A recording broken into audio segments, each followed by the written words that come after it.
Monica wants to know what our go-to cheap vegan eat is. She's a college student on a budget and says sometimes fake meats and cheeses can be pretty pricey. I'm gonna have to go with the tofu scramble because it's easily accessible. You just mix some delicious vegetables in there that are really cheap. We've been on a squash kick lately. There was a vegan ramen noodle back when I was in college that I lived off of. Not healthy though. I recommend staying away from that. The tofu scramble is good because you can kind of make it however you want. You can flavor however you want. Whatever kind of vegetables you have. Like yesterday I made like zucchini, tomatoes, potato, some other peppers. And you can make it however you want. The same with bibimbap. Bibimbap is basically just some rice or quinoa and some fresh vegetables, some avocado. And these are things that the vegetables you can purchase at a local farmer's market, which is really cheap. And a lot of vegans think it's expensive to be vegan because they're looking basically at the fake meats and the processed fake cheeses and imitation foods, and those are expensive. But if you want to eat healthy, whole foods, it's definitely it's one of the cheapest diets you can eat on.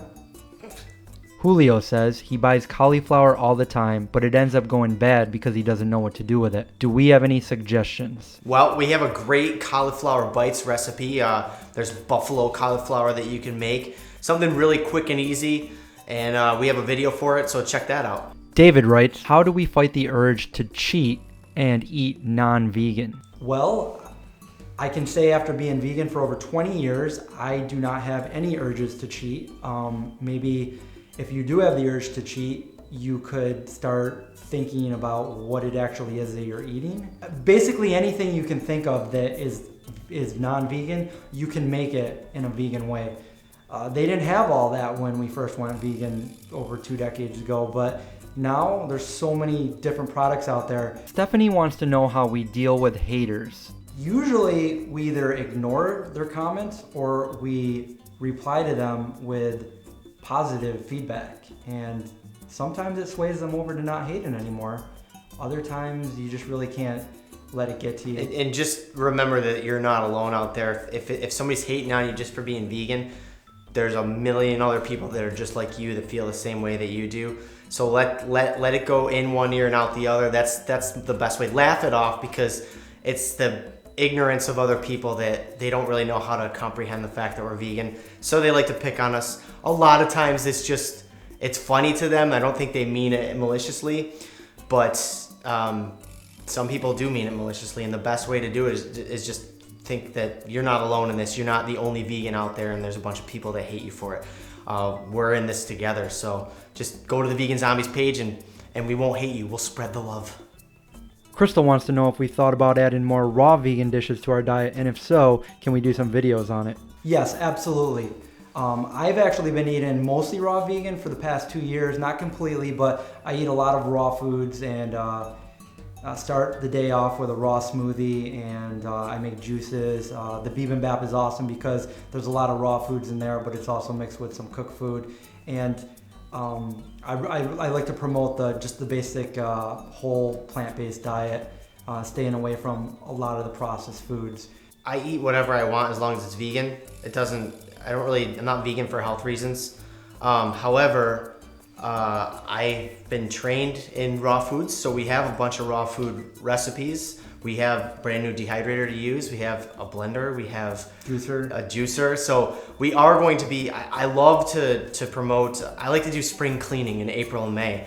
And that's kind of when I like to pitch ideas to Chris about, hey, let's do this. And Chris has a ton of raw recipes up his sleeve too. So definitely, you can expect more recipes that are raw in the future. And since we do have the dehydrator now and the juicer, we're going to try to implement some more raw recipes in some of our main channel videos. Lindsay wants to know what egg replacements we prefer best for baking. Well, it really does depend on what you're making. If you're making stuff like brownies or cookies, I like to go with silken tofu. It really makes it come out good. There's a bunch of reasons that people use eggs. Leavening purposes, binding purposes, those are the two most important. Flaxseed with water. Grind up a flaxseed, I forget the ratio, but we should do a video on this where we just show you all the different, there's so many different methods. But flaxseed and water is a favorite that I use often. Banana is a favorite that Chris has used in a bunch of awesome recipes. Silken tofu, like you said. And there's a couple others out there. You know, baking powder will work if you use a little bit more than what the old recipe would call for. Wacky cake is a great that we have in our cookbook is a great option for an egg-free cake. When we were in Germany just the past couple weeks, I made the brownies every night and used the silken tofu, and they came out amazing. Every time. And there's also Neat just came out with an egg replacer that we haven't tried yet, but we're going to try that and let you guys know. Sylvia wants to know how she can apply to be an official food taster for the Vegan Zombie crew. Well, can you do dishes and clean? Stephanie asks, if she won the lottery, could she hire us for her personal chefs? Yeah, Totally. that would be fun. Carrie wants to know what our main reason was for going vegan. I actually just did a video on this, an in-depth video on our second channel, and you can see how I came to be vegan. And John, we will be filming a video on why he went vegan very soon, I would say in the next week or two. So be looking on our second channel for that. This will be our last question. Shanna writes, blood sport or kickboxer? Blood sport. Well, I mean, kickboxer does have that really cool part at the end. He dips his hands in the glue and then in the glass. And then the nutritional yeast. And then the M&Ms. Spoiler alert. You gotta watch them. If you like early 90s karate fighting movies. Jean-Claude Van Damme. Tong Po. He was like my hero growing up, by the way. I don't know if you knew that. Mate! Yeah, I know. Yeah. My brother used to watch it all the time, and I'd be like, Yeah. watching like right next to him. So if you like these Q&As, look for them. We'll be doing these every now and again. And Check out our other channel. It's the Vegan Zombie 2. It's kind of like a behind the scenes, you know, what are we doing when we're not in the kitchen, everyday life. You might learn a bunch of weird stuff about me. Who knows? But until then, we'll see you guys in the kitchen or on a boat. on a boat or something.